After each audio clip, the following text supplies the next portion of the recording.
Hi everyone. In this video, I'm going to show you 4 different ways to slice geometry in SolidWorks. The first method is the quickest way. Go to Insert, Slicing, and then select a slicing plane and set the quantities. Then set the offset. Now we get the profiles. And then in the folder, we can find the planes and the sketch. It is very convenient for slicing body or surface.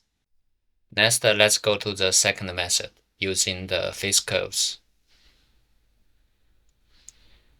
You can go to the Tools, Sketch Tools to find the face curves.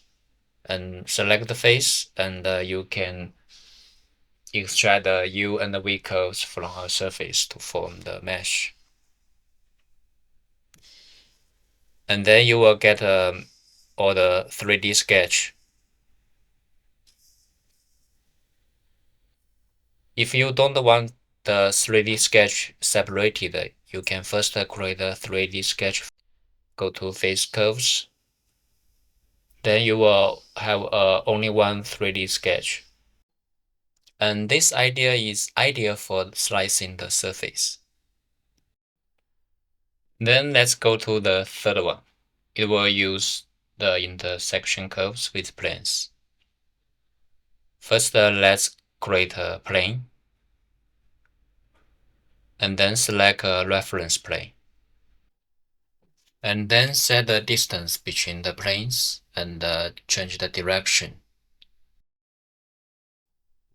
And then we can view from the top and set the quantities.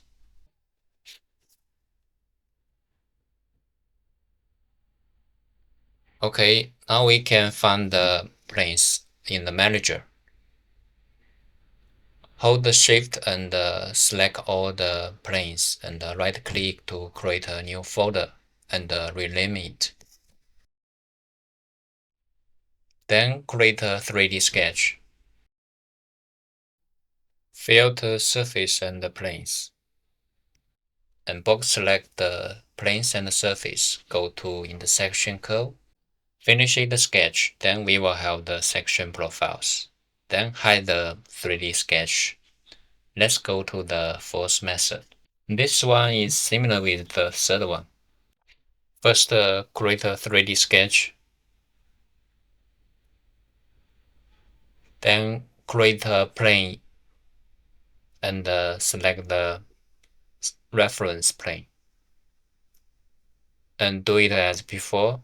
Set an offset and reverse direction and set the quantities.